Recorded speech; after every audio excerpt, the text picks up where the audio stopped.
The wedding is over and you're excited about all the amazing photos you took. Now it's time for the most important part of your job as a wedding photographer, which is importing, culling, editing, and delivering your photos. I'm John from John Branch for Photography, and in this episode, we're gonna talk about all things editing, importing, backing up, and exporting your photos.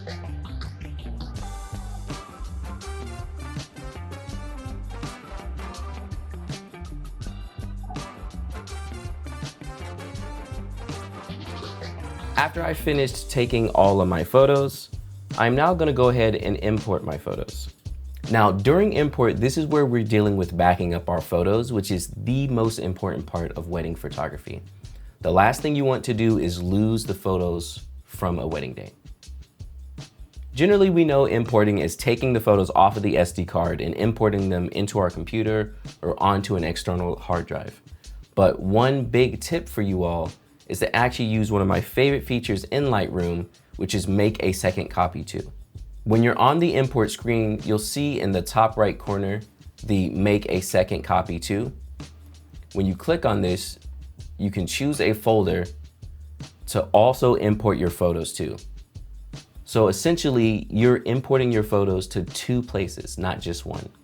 So if you have two external hard drives, or if you have space on your computer and on an external hard drive, you can make a copy there. I can tell you personally, this saved me once because for whatever reason, I deleted a whole wedding by accident, and I still had it on my second external hard drive because I did this import to a second copy. I highly recommend it for anybody who is importing your photos and needs a backup. During our import, we're gonna be selecting the SD card that we're importing from, and then where we're gonna be going to. I like to import my photos into a hierarchy of folders based on what type of photography I'm doing. So for instance, I'll have a folder for portraits, one for weddings, one for engagement sessions. And then inside each of those folders is gonna be broken down by the couple I was dealing with or the name of the session. Essentially, we're going year, session type, session name. And I break down all my folders that way.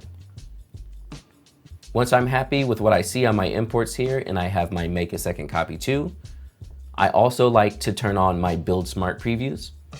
Now, the reason smart previews are so important is because you can edit your photos even if you don't have the full file. If for some reason you're traveling with your laptop and you forget to bring your external hard drive, and let's say you have a long flight and you were planning to edit the wedding you just did, now you can still edit that wedding, you just won't be able to export the wedding. So building smart previews is something you should always do on all your photos. It does take some additional time, but it's totally worth it. I have that all set up, build smart previews is on, and I have where my import is going. So I'm gonna go ahead and click import and import these photos. So after a wedding, generally I come home with about 4,000 photos. Since I'm usually using two bodies, each body is taking about 2,000 photos, give or take. If I have a second photographer as well, you're looking at about 5,000 to 6,000 photos because they also take about 2,000. And now, while that might sound like a lot of photos, I'm actually very conservative in how I shoot. I don't shoot very often, maybe high burst during the first kiss, but I am very, very planned out in what I like to actually take photos of. I tend to cull it down to maybe 1,200 to 1,500, and that's what I'm gonna deliver to my couple. Now, it really depends on how long the wedding day is, but I'm culling pretty far down. For instance, I quote my couples an average of 650 photos, and then give or take, I usually give them more, which is nice, under promise, over deliver. So a topic that comes up often are RAW files and couples asking for RAW files. And photographers have a lot of different feelings about this subject. Here's my approach to it. First and foremost, I don't like to give the RAWs. The way I like to think of it is it's almost like going to a restaurant and wanting to order a steak and asking them for the raw steak. Like, I didn't come to the restaurant to have to cook my own meal. I could do that at home. So if you can explain that to your couple, it might help them understand what it is they're even getting from a RAW file, because that's a big part of this conversation as well. most of your couples don't understand what a RAW file even is. So when they ask you for RAW files, they probably aren't asking for RAW files. This is where your customer service side of wedding photography comes in. You have to kind of talk to them about what it is that they actually want. Maybe they just want to see all the photos so that they can get the silly face of grandma that may have snuck in there. And that's very much different. I don't mind giving you all the JPEGs. It's kind of fine. We can work something out there, and I usually like to charge for that. Same with the RAW files. But I would say to vet your couple a little bit before you just give them the RAW files, or before you get angry that they ask you for them, because a lot of times they don't understand what it is they're getting. Most of the time, and we know this, that you can't even really edit a RAW file unless you have a program that can actually handle it. So again, give the RAWs is kind of my last case scenario. First and foremost, I'll ask what it is they want. If they just want to see all the photos, then I'll give them JPEGs. So when it comes to backups, I like to keep my system pretty simple. When we're at the wedding, we're shooting with a dual card slot camera. This gives us one backup to start out. You should always be doing this. I will say personally that I did start wedding photography with a single card slot camera, which is a huge risk, but I did it. I was fine for the 2 to 3 years I did it, but I highly recommend getting a dual card slot camera because that's your first backup. Now, when we come back to import, we already talked about the second copy too. By doing that, we're making 2 copies now. So we have our 2 SD cards that have backups, and don't format those until you deliver the wedding. This way you know that you're absolutely not losing those photos. Your 2 SD cards. Now we make a second copy too, so we're going to a external hard drive and also our internal hard drive. If your internal hard drive doesn't have enough space, I highly recommend getting 2 external hard drives. I know it seems excessive, but you will greatly enjoy it when one of those hard drives fail, because they will. And then last but not least, over those backups, you want a cloud backup system as well. I personally use Backblaze. Backblaze is constantly backing up my hard drives, my internal and both of those externals I talked about. So worst case scenario, if for some reason your whole house is gone and you lose everything, you still have something backed up somewhere else. So since we're talking about backing up, I'm sure you're asking yourself, well, how long should I keep these photos? Because they take a lot of space. Generally, what I like to do is I'll keep my RAWs until about a year or 2 after the wedding. This way I know I can go back through the photos. Sometimes couples will come back and say, hey, do you have a picture of X thing? And if I didn't call that photo into their deliverables, then I need to go back to the RAWs and see what's there. So 1 to 2 years for my RAWs. Now my delivered JPEGs, these I tend to keep for much longer. I actually have never deleted any of those. And one really big tip is if you are starting to eat up a lot of space on your hard drive with JPEGs, look at a program called JPEG Mini. It will actually make your files smaller but keep the quality of the photos the same. By doing this, I run all my JPEGs through it and I will literally get like an extra 50 gigs of saving. It's totally worth. I will go through every year and just dump all my photos on it. So my import is done now. You can see that Lightroom is building those smart previews. I always like to have those. It can speed up your performance, and also it gives me kind of a backup that I can use without my external hard drives. Now that our import is done, we can start thinking about culling. Now, culling is the process of picking the photos that you actually want to deliver to your couple. And there's a couple of different thought processes that are going on while I'm culling. First, I need to think about myself as a wedding photographer and what I want to show to the world and my future clients. That's a part of my cull. And then also I want to think about my couple in their day and what was most important to them. With that in mind, I like to use what I call the yes method of culling. This is, instead of thinking about what I don't want, I'm only thinking about what I do want. And by doing this, I feel like I can cull a lot quicker because I'm not sitting down, taking too much time to decide on the photos. I'm just picking whatever feels right and immediately says yes to me, and I go ahead and go from there. So what I'll do in Lightroom is I'll go into my loop view where I can see the photo larger. I'm gonna use left and right on the keyboard, This way I can thumb through my photos, and I generally will 5-star the photos that I like. Now again, instead of nitpicking every photo and seeing if it's perfectly sharp and seeing if, all I'm gonna do is go through quickly, and if I feel like it's a good photo, I will just go ahead and pick it. Another tip for this as well is shrink your photos. Zoom out on the photos so that you don't nitpick the photos. If you find that you have a hard time culling because every time you look at a photo, you have to like analyze every aspect of it, culling should not be that long of a process. You can do that while you edit. You can do that while you retouch. Culling should be the fastest part. So for instance, I can zoom out, let's do like a 12%. This way now I can just not even focus on, is it totally sharp? I can deal with that later, because if you're taking multiple photos and you culled one that was bad, you can just go find the one that was good. So now we're gonna go through and thumb through our photos, and anything that feels good to me, I will 5-star.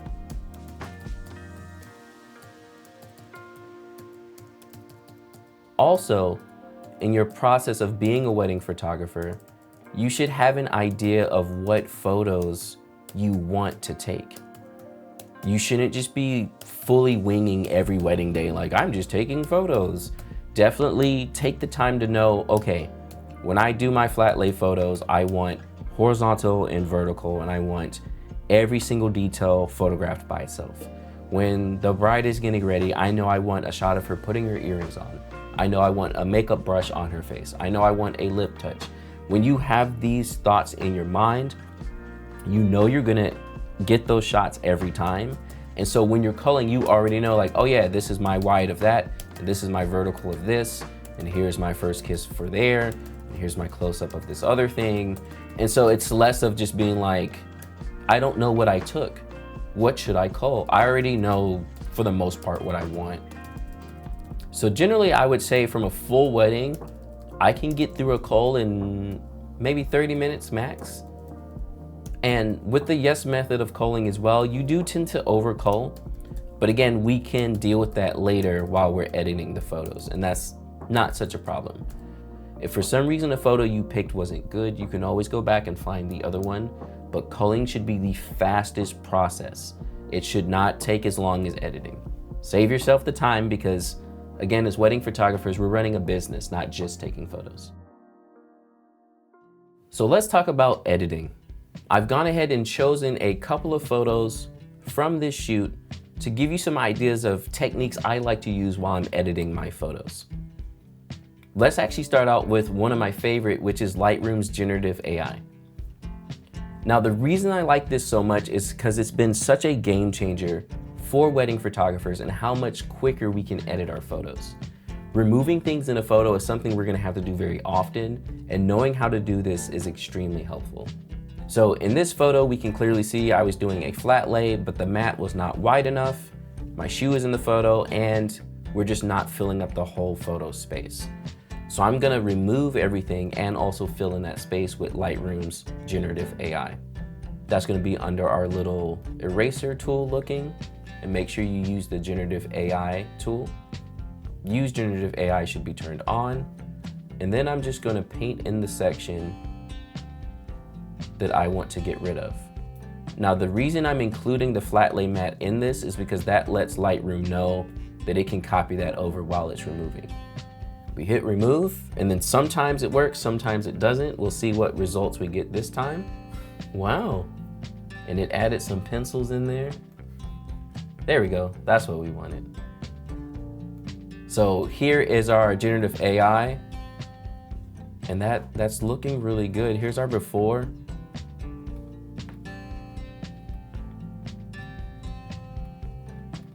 Even got a little bit of, it added some shadow in there. Let's do the other side and see if it can handle that as well. You can see I'm trying to stay away from any other objects so that it won't decide to put pencils in again.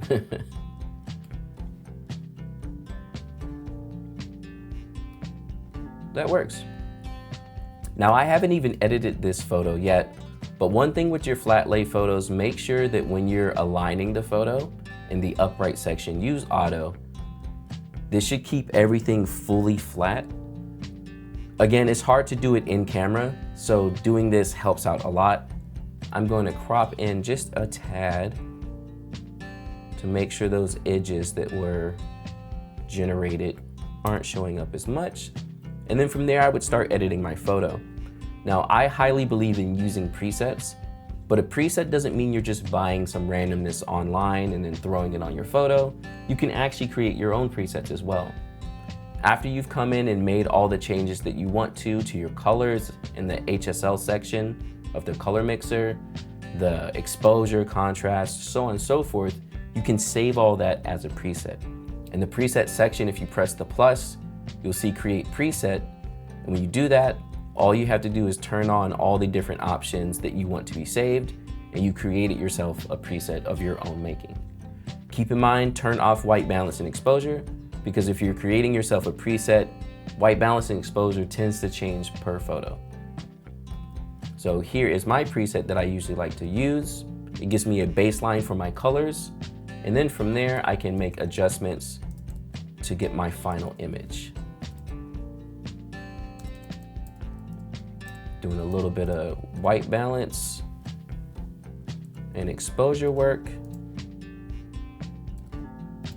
And after that, we're good to go. Now, one question I get very often is, how do I choose which photos should be black and white? And there's a lot of different options for doing this. One of them is kind of a joke in the photography community, but the main one for me is any photo that feels intimate and is less about the subject. For instance, this photo here. Our subject pretty much are the hands together in the ring here. We have a lot of blurry background. There's not much going on. I can't see my couple's face. Generally, I will turn these black and white, and I just love the way they look. It gives more of a feeling to the photo, especially since there's no one you can directly see on screen. So that's my first type of black and white photo. My second type of black and white photo is an adjacent photo to some kind of movement. So if I have my couple walking away from me, I generally will take a really wide shot of them walking away, and I'll make that shot black and white. So my close-ups and my adjacent shots, sometimes I'll do both color and black and white for a photo as well. This wide one, just because of the color palette, might be cool for black and white.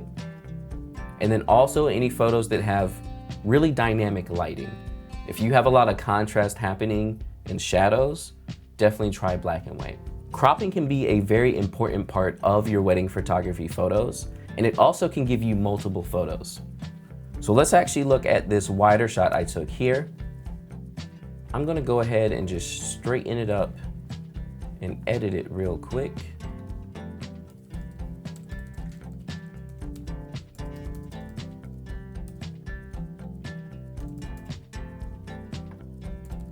So here's my photo. It's a nice wider shot, but what's really great about using a system like GFX 100S2 is because it's 102 megapixels, I have so much range for cropping.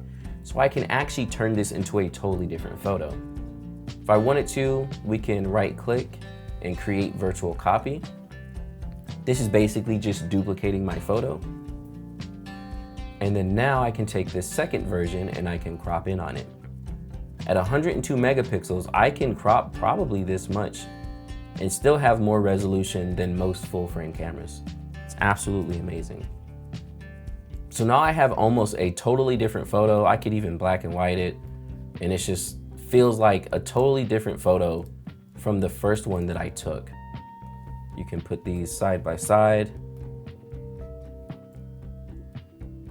I can even, if I wanted to, edit this one and turn it more into a center crop just because I have so much room. And so basically now I took the same photo and changed it into two different photos. And now you don't have to have the GFX system to crop. You just have so much more room to crop. You can shoot much wider, more often, and then just crop from there. Another great example of that as well is, say, this ceremony photo. If I wanted to get closer to the bride's reaction here, let's go ahead and quickly edit this photo as well. And then I can also crop in so I'm more focused on her reaction. And I do this very often. So again, if you're, let's say, using an 85mm on the ceremony, you want it to get a little bit closer. Again, the X-T5 has a 40 megapixel sensor, so I'm able to crop in on these photos and get multiple shots. So cropping is something you'll want to do very often in your wedding editing, especially if you have the space for it. Last but not least, something you may run into is where you might have to subject mask. So in this photo, we have direct sunlight and our groom is actually in pretty heavy shadow. Now I want to raise those shadows on him, but not on her. And so for that, we'll use subject masking. Our subject mask is this little circle in the top right corner. And one cool thing about Lightroom is it pretty much can detect each person in the photo.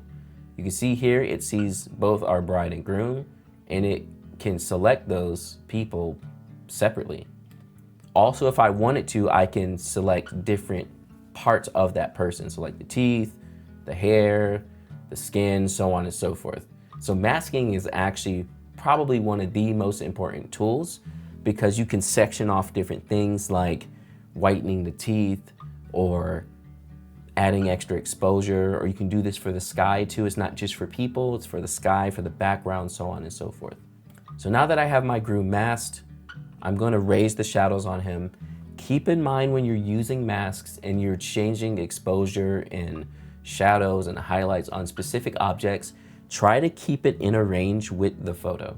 If you start, raising the shadow, like it's going to look fake. We're going to tell that he's masked and it's going to look bad. So what you want to do is just slowly raise it to where it feels a little bit more natural and the shadow is not so heavy. Like this is good. I can see his face a little bit better now. However, his shadows are matching more with the bride's shadows. It doesn't feel out of place. A lot of times if I'm doing masking like this, I'm also not raising the exposure. Exposure makes a huge difference and you can really see that in the area you mask. You don't want to do that. Masking is something you'll be doing very often. Again, if I wanted to, let's add another mask. We can select the sky. So here it is selecting our sky. And if I wanted to, I can drop the exposure on that a little bit to save the sky. Make it a little bit more blue. Obviously, the best way to save your sky is to use flash and expose for the sky.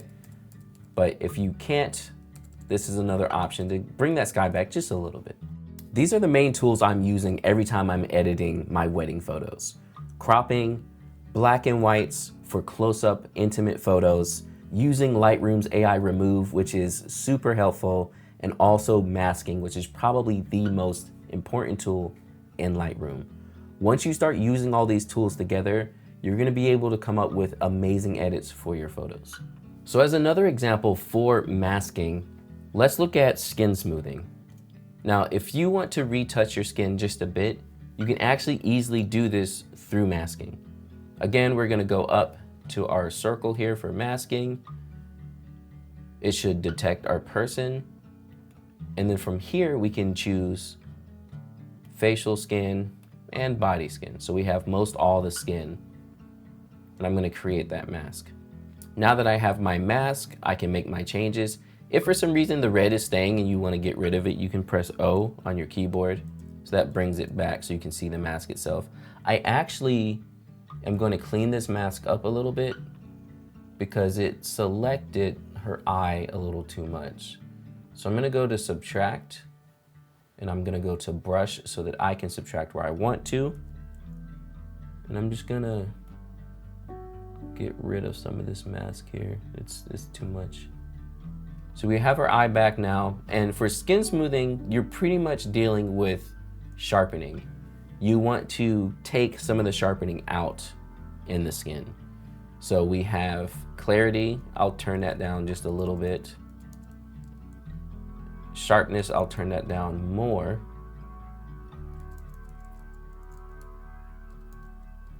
And then you can also turn down texture a bit. Now again, like with everything else I was talking about with masking, you don't want to be too heavy-handed with these settings. Because again, if I turn sharpness all the way down and clarity all the way down, it's too much. Texture all the way down. Like, it doesn't even look like real skin anymore. We don't want to do that. So just turn it down a little bit to where it makes sense. I'll usually go to the heel brush and we can zoom in. Let's do maybe 50%. And now if I wanted to, I could use the heel brush tool to get rid of any like pimples or anything like that. Our model here, her skin looks great, but I can come in and select something and then it's going to show me where it's pulling from for that heel. And I can just come through and kind of select each of those different sections. And I generally like to make these edits really quick. So here's our before and after. Let's bump up this skin smoothing just a little bit more. So turning down the texture and the clarity just a little bit more. So now that I've edited my photos, I'm at the point where I actually want to start exporting the photos. So let's talk about the export settings. Select all the photos that you want to export and choose export. And from here, there's a couple of things we're going to want to focus on. First off, where we're exporting our photos, always know where that is. Like I said before, my hierarchy is year, type of session, so wedding, couple's name. This way I know exactly where those photos are going to be. For now, I'm just going to put them in my downloads folder. I can rename my files if I want to, however, I don't do that normally. For our file settings, I'm going to choose JPEG and 100% quality. And in our image sizing, we want to choose our resolution to be 300 ppi. This is going to be a good ppi for actually printing your photos, and this is what you want for your couples. Either if they're printing them themselves or if you're ordering prints for them, you need 300 ppi on your resolution so you're not getting really bad prints. If you are exporting for, say, your website or social media, you can also turn on this resize to fit. I'll normally choose long edge 2500 pixels. This just makes the file a little bit smaller so that websites and social media can handle it better. But for now, I'm exporting for delivery, so we're going to turn off resize to fit and make sure our resolution is 300 ppi. For output sharpening, I personally like to use screen low. There are different options here. You can do glossy and matte paper. So if you are doing prints, you may want to switch it to that as well. But I've found that screen low looks pretty good. It adds just a little taste of sharpening on top of your photo. And then last but not least, if you do any post-processing to your JPEGs after they've been exported, you can turn that on here in the post-processing section. For me personally, I add some additional sharpening and grain to my photos in Evoto AI. So I have this opening in another application and I've chosen Evoto so that it will immediately open Evoto and I can edit there. This is also something else you can do if you want to go directly to Photoshop or something after your export. But generally, you don't need to do that. So again, as a quick review, choose where your photos are being exported. File settings should be JPEG, quality 100, color space should be sRGB. Image sizing should be full size 300 ppi for print. And then you can add some output sharpening on it. I usually like screen low. At that point, you can go ahead and export your photos and then upload them for delivery.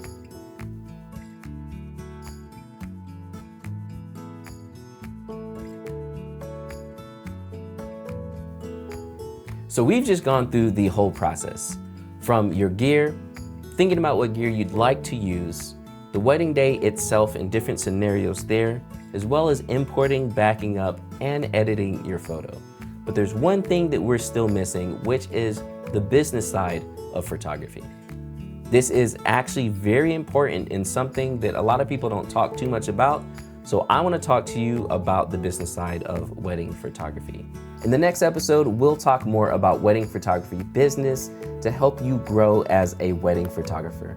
I'll catch you in the next episode.